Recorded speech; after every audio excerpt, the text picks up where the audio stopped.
As the Detroit Lions get set to play against the Washington Commanders tomorrow, they've already been making all preparations to be able to play their game. But is it possible that there's been a weakness that they're getting set to exploit as well? We're going to talk about it, so stay tuned.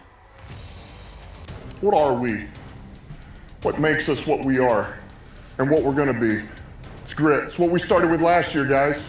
Doesn't matter if you have one ass cheek and 3 toes. I will beat your ass. Can definitely compete with the big dogs. 10-5 end zone touchdown Detroit Lions. You guys are unbelievable, man. I'm telling you. We are driven by Detroit. Hello, Detroit Lions friends, fans, and family members. Welcome on back to yet another episode of MCM Motor City Mania.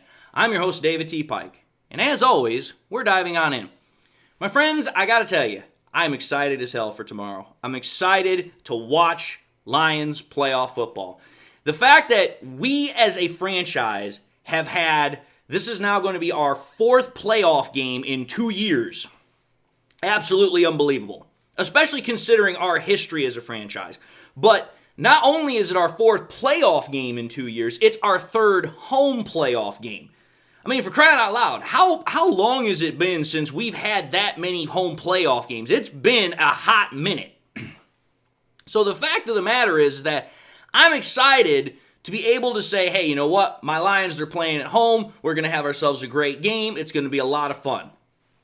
Now, I am going to give a disclaimer here because I know somebody somewhere is going to ask this question, and it's going to be whether or not I'm going to be streaming the game tomorrow night. I'm going to let y'all know now. I don't know if I will be able to, and the reason why I don't know is because the military being what it is, I have 24-hour duty tomorrow. So I don't know if I'm going to have a chance during one of my breaks if I can actually sit down and do the live stream. So the best I can give y'all is a maybe. But I wanted to get that out of the way before somebody started asking me that. But I know you guys aren't here for that. You guys are here to figure out what potential weakness I'm talking about that the Lions can get set to exploit. Well, that's what we're going to talk about here. So as we always do when I have these kinds of episodes, we're going to do a side-by-side comparison of both teams, offense and defense. And then once we take a look at the broad picture, we're going to start getting much more specific. We're going to start getting much more into the weeds, as I would like to say. So let's take a look, see at the Lions offense versus the Commanders defense and vice versa, and kind of go from there. So let's take a look at the Lions offense. As you all know, I'm going to put the stats up on the screen. We're going to talk about them really quickly. But again, there's not much that's changed a whole lot. Really, nothing's changed because we haven't played a game in over a week. We had the bye week. But again, for the entirety of the 2024 season, this Lions offense has been the best in football. Again, you take a look at every single stat that I have up on the screen. Not a single one is outside of top 10. Not one. And in fact, there's only quite literally 3 rankings that are outside of top 5. That's how damn good this offense is. This offense is quite literally not only the best in football, it's one of the best of all time. Again, those points that we have up there, 564, that's 4th best all time in the NFL. That's a top 5 offense all time. So yeah, this is a damn good offense. There's no doubt about that one. There's no way you can skirt around that one. That one's just right there, plain as day, going to slap you in the face whether or not you want to admit it or not. Now, what about the Commanders' defense? The Commanders' defense is, how do I put this? It's not terrible, at least in all aspects. There's one area where it's really bad, which everybody already knows at this point, and that's its rush defense. When you're ranked 30th out of 32 teams in total rush yards given up, and you're tied 28th out of rushing average given up, you've got an atrocious rush defense. But overall, the Commanders' how do I put this? The Commanders' defense overall, it's not terrible. I would say it's about average. It's not the greatest defense, but it sure as hell is not the worst. Now, I know some people are going to say, well, David, that's great, grand, and glorious about the Commanders' rush defense. That's an area we can exploit. Is that the one you're talking about? No. I will say this, though. It does have some aspect to play in the weakness that I have found other than that one. So if you want to realistically think about this episode, I have 2 weaknesses. One already everybody knows about. The other one, you'd have to have much more access to analytics. You'd have to have much more access to deep dive analysis in order to find it. So, we will get to that later. But again, if you take a look at the Commanders' defense overall, it's not terrible, but it's not great. It's pretty much, if you were to round it into this, if you look at it, it's pretty much an average defense overall. That's about the best I can realistically give it. Now let's take a look at the Commanders' offense. Now, I'm going to say this. Commanders' offense, wow. For a first-year head coach in his new team, for a rookie quarterback, this is a damn fine offense. Got to give the Commanders their due. The fact that Jaden Daniels, with his new head coach, Dan Quinn, they have been able to put together this kind of an offense in their first year together, absolutely spectacular. I mean, for crying out loud, I mean, you take a look at this offense in the rankings that I put up, there's literally only one ranking that is outside of top 10. The rest are all top 10. With quite a lot of them are in top 5 as well. So again, this is no slouch of an offense. This is a damn fine offense. So again, I'm trying to give all fair credit, I'm trying to give all fair due to both sides of the equation here. I'm not trying to be a Lions slappy and just be like, oh yeah, my Lions are great and the Commanders are not. No. The Commanders have a great offense. They have a superb offense. Now, is it as good as the Lions? No. But it's definitely not a slouch. Let's get that one cleared straight away. So that's the Commanders' offense. Pretty damn good. Now we flip over to the Lions' defense. Now, the Lions' defense, I'm going to tell you this right now. The Lions' defense is probably the best we've seen it in probably ever since we've had Aaron Glenn. Which, considering the fact that Aaron Glenn has had more defensive injuries this year to starters and the fact it's still the best we've ever seen, that's impressive. And the reason why I can say that is because, one, everyone's going to be like, well, David, about the passing yards. Those are ranked 30th and this, that, and like, listen. Shut up about the passing yards. You want to know why I say that? Because that's not the freaking stat that matters. You want to know what stat matters? How many points we've given up. We're ranked 7th in that category. What's our pass completion percentage given up? We're ranked 2nd. Passing touchdowns given up, tied 2nd. Passer rating given up, we're ranked number 1. Oh, and then if you want to get even further into the weeds, oh, that's right. What's our situational defense? We're ranked 1st in 3rd down percentage, 2nd in 4th down percentage, 10th in scoring drive percentage, 7th in red zone percentage. Yeah, we give up a crap ton of passing yards, but everything else, we lock down on you like a freaking clamp. We will not let you guys get stuff very easily. So it's like, yeah, you guys want to talk about, and I'm talking specifically about outside analysts. I'm not saying to the Lions fans in general or even to some Commanders fans. I'm talking about to the major analysts. They want to harp and go all over about the fact that the Lions passing defense gives up a whole crap ton of yards. But we have one of the lowest completion percentages in the NFL. We have the absolute lowest passer rating in the NFL. And on top of that, we have one of the lowest passing touchdowns given up. And, oh, that's right, for the 18 passing touchdowns we've given up, we've garnered 16 interceptions. So it's literally a 1-for-1. So yeah, I'm fine with giving up all those damn passing yards because, oh, that's right, for everything else, we literally are one of the most stingiest defenses in the NFL. Just saying. So, that's what we have when we take a look at the very broad picture of the statistics. Now, I know some people are going to be like, but David, what's the weakness you're talking about here? All in due time, my friends. You have to set this up or else it ain't not going to make any sense. But, let me put it to you this way. It's definitely one of the keys to victory. It's definitely one of my keys to victory. Which, what are those keys to victory? The first key to victory, everybody ought to know. Run, run, run the damn ball. I mean, again, when you have a defense that you're going up against that's ranked 30th in the NFL in rushing yards given up, that's not just a bad rush defense. That is a horrid rush defense. You're giving up you give up the 30th most passing yards in the NFL, and on top of that, to be more specific, you are giving up almost 5 yards a pop every time you have somebody try and run the ball against you. That's not good. So let's put that into context for the Lions. The Lions have one of the best rushing offenses in the NFL, and that's been without, Montgomery being back there for the last couple of weeks, which, oh, by the way, speaking of Monty, we're going to get our reunification of our dynamic duo of Sonic and Knuckles. Monty's going to be playing in this game. So it's like, listen, it's not just going to be Gibbs going to have his show, which, don't get me wrong, watching Gibbs these last couple of weeks has been absolutely fantastic, absolutely stupendous.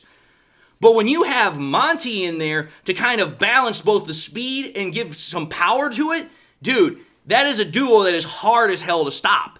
And when you're going up against a defense that's only 2 spots away from the bottom, hello, I don't have to say it too much, but running the damn football is going to be a high premium in this game. You're going to see it a lot. But running the football is going to set up 2 areas where I believe the Lions are going to exploit the ever-living hell out of the Commanders. Now we start talking about the weaknesses. The first weakness that I believe the Lions should exploit the hell out of is play action passing. Now, why am I talking about that? One, because again, when you run the ball efficiently, when you run the ball well, it makes defenses start creeping up. It starts getting them into a mode of like, okay, I'm trying to stop this defense from continuing to run the ball, so they're going to start naturally creeping up, trying to get an edge. Well, once you figure out they're doing that, that's when you do play action, because now the defense is completely out of its rhythm. It's out of its spots, which means there's going to be somebody open on the back end, and they're going to be able to get a big gain. Well, let's call it for what it is. The Lions have one of, and I'm not even going to say one of at this point, we have the best play action attack in the entirety of the NFL. That's not me exaggerating. That's not me, giving undue praise or trying to puff up the Lions. It's the truth. You want to know how I know it's the truth? Here's how I know it's the truth. Let's take a look at Jared Goff's play action stats over the course of the 2024 season. If you take a look at Goff's play action stats in total, he is number 2 in the NFL in completion percentage off of play action, number 1 in passing yards off of play action, number 2 in pass average per throw off of play action, tied number 2 for passing touchdowns off of play action, and ranked 3rd in the NFL off of play action for passer rating. Take a look at those rankings, folks. It's all 1, 2, 2, 2, and 1, 3. You're not going to find a better quarterback in the NFL that does play action than Jared Goff. Jared Goff is, as I've said before, he is the king of play action. He's the play action king. There's nobody that does it better than he does. And again, think about this. That is with Montgomery and Gibbs for this game. The last couple of weeks has just been Gibbs, and Goff has continued to just, truck right along. But now we get Monty back on top of that. When you got those 2 prolific running backs behind one of the best, if not the best offensive line right now in the NFL, plus the assemblage of weapons that we have in Amon-Ra St. Brown, Jamison Williams, Tim Patrick, Sam Laporta, plus the running backs. I mean, dude, you are talking about a damn hard offense to stop, not even if it's play action or not, just straight drop back passing. And the reason why I can say that is this. Let's take a look at the Commanders' opponent that they just played last week. That would be the Bucs. What was Baker Mayfield's play action stats over the course of the entire 2024 season? Let's take a look at them. In 2024, Baker Mayfield was number 1 in completion percentage. He was ranked 6th in passing yards off of play action, 5th per average per throw off of play action, 6th for passing touchdowns off of play action, and 5th in passer rating off of play action. So nowhere near as good as Jared Goff, but still pretty damn good. I mean, Goff is like a whole tier higher than Baker, but that's not to say Baker Mayfield was a slouch. So I was like, wait a minute here. If Baker Mayfield was that good in the regular season, how was Baker Mayfield in the game against the Commanders? This is where we start getting really into the weeds, my friends. Take a look at these numbers. In the game against the Commanders off of play action, this is how Baker Mayfield did. He was 7 for 7, 100%.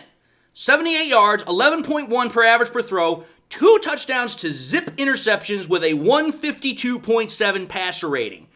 And for all other quarterbacks in the playoffs, those numbers are all top 5. Think about that. If Baker Mayfield on a large grand scale is less, how do I put this, is not as good as Jared Goff, and Jared Goff is a whole tier higher than him, and those numbers that Baker Mayfield just did against the Commanders in the playoffs at their home stadium, because remember, the Commanders had to go play the Bucs at their home stadium. And, oh, that's right, The Bucs are an open-air stadium. The Lions are a closed-dome stadium. So it's going to be a lot louder. Our offense has more weapons. It's more it's more fine-tuned. Oh, and just to put this into perspective here, the best thing that makes a play-action offense work is the running attack. Who was the top running back for the Bucs that week? That was Bucky Irving. Bucky Irving that week had 17 attempts for 77 yards, 4.5 an average, no rushing touchdowns. I can tell you this right now, there ain't no way in hell that's happening for us. We are at least going to get 2 rushing touchdowns. I can guarantee you that, and I can also guarantee you we're going to have at least 1 rushing back that's going to have at least 100 yards rushing. So if Baker Mayfield, with a rushing attack that didn't even have 100 yards for its top running back, having less offensive weapons, having a significantly less good offense in overall, was able to put up 100%, almost a perfect passer rating against these Commanders, and Jared Goff is the best play-action passer in the NFL, do I dare have to explain any further how much I believe the Lions are going to absolutely torch the Commanders when it comes to this? Because, oh, that's right, let me ask this question. Who was the worst rated cornerback in the entirety of the playoffs last week? That would be the Commanders' Marshawn Lattimore. Just saying. But that's only one area of exploitation that the Lions can use. Because here's the other thing. I noticed this myself. And this has actually been pointed out by other people, but I'm going to go further with it. What is one thing that both of these defenses share, that they both love to do? They love to blitz. They are heavy on blitzing. The Lions, I think, are either the number 1 blitzing defense or the second blitzing defense. And I know the Commanders are top 5. So you've got 2 top 5 blitzing defenses here. So I was naturally thinking to myself, I'm like, wait a minute here. Blitzing is what's the counter to blitzing? Obviously, the first thing is a good running game. Because if you have a good running game and a team constantly blitzes you, you can run counters, you can run draws. That's one thing that the Lions already know how to do very well. But what's another counter to blitzing? The other counter to blitzing is having a quarterback that knows how to get rid of the ball fast and knows where it has to go. Wait a minute, where have I heard this story before? AKA Jared Goff yet again. So I was like, okay here, both defenses love to blitz. So let's see how both quarterbacks do against the blitz this year. Let's take a look at Jaden Daniels and let's take a look at Jared Goff. So I decided to say, let's take a look at those 2 guys and how they have done against the blitz this year. Let's take a look at Jaden Daniels, since I went with Jared Goff first the last time. Jaden Daniels against the blitz this year, 64.6 completion percentage rate. That's ranked 10th. 1,512 yards, that's ranked 7th. 7.8 an average to throw, tied for 9th. 12 touchdowns, tied for 6th. 3 interceptions, a 102.3 passer rating, tied 8th. He's getting the ball out on average within 2.8 seconds, which is ranked 18th. And he's garnered 24 sacks while being blitzed this year, which is ranked 21st. Okay, now those numbers might not mean a whole lot in context, but I'm going to put them into context here. I decided to say, okay, I want to make sure I have the best possible view of the playing field for statistics as much as possible. Because what I'm saying is, I don't want a guy that's only had 1 game and he's had only a couple of passes against the blitz. I want a guy that's had a substantial number of passes against the blitz. Well, out of 250 dropbacks, I decided to say I only want quarterbacks that meet 50% of that threshold, which means they have to have had 125 dropbacks against the blitz over the course of the season. So when I put that parameter in, it dropped it down to only 23 qualified passers. Wait a minute here. What were those 2 last numbers that I put up? Time to throw and sacks. That means that with Jaden Daniels being ranked 18th in time to throw and 21st in sacks, that means he is one of the slowest quarterbacks in throwing the football, and it means that he is one of the most heavily sacked quarterbacks against the blitz. Because here's the thing about this. You want to know how many times Jaden Daniels was actually sacked this year? He was sacked a total of 47 times. Wait a minute here. I'm not a mathematician, but 24 times 2 is 48. That means more than 50% of Jaden Daniels' sacks come off of the blitz. In fact, it's a 51.1% total. That's a rather big piece of information. That is a crucial piece of information. It tells me this. if the Lions blitz, there is a good chance that they're going to get Jaden Daniels off his rhythm. I'm not saying they're going to, completely throw him out of his game, but when you're giving up 24 out of your 47 sacks on blitzes, that's not good. And you want to know why I know it's not good? Because let's take a look at the other guy that's playing this week. Oh, that's right, Jared Goff. How's Jared Goff done against the blitz this year? Jared Goff ranked 3rd in the NFL against the blitz this year with 70.5 completion percentage rate. Ranked 4th in the NFL with passing yards with 1,546. Ranked 4th in pass average per throw with 8.8. Tied 4th with passing touchdowns ranked with 14, Ranked 6th for passer rating with a 109.7. He's 2.52 in time per throw, which is tied for 7th fastest. And he's only been sacked 8 times against the blitz, which is ranked 5th best. There is a huge difference between how fast and how good Jaden Daniels is in terms of getting rid of the ball and not taking sacks versus how fast and how good Jared Goff is in terms of not getting sacked and how fast he can get rid of the ball. Think about that, folks. Jared Goff is getting rid of the ball 0.3 seconds faster than freaking Jaden Daniels is. And notice the difference as well. Jared Goff is taking 3 times as less sacks. Because 8, 16, 24. So Jared Goff, by getting the ball out 0.3 seconds faster on average, is taking 3 times less sacks than Jaden Daniels. Now, to a certain extent, I would expect that because, well, Jared Goff is one of the best quarterbacks in the NFL. Plus, he's been doing it now for going on almost a decade.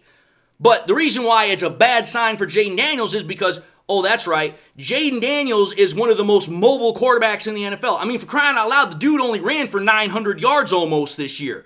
So the fact that he's still getting sacked as much as he is off of the blitz, despite his mobility, that is a huge red flag for Commanders fans. That is why I'm saying, that is a weakness the Lions, I guarantee you, has not escaped Aaron Glenn's mind. It has not escaped Dan Campbell's mind. They are going to exploit the ever-living hell out of that. Do not doubt that one for a damn second. Now, the last thing I wanted to talk about here before I wrap this episode up was this.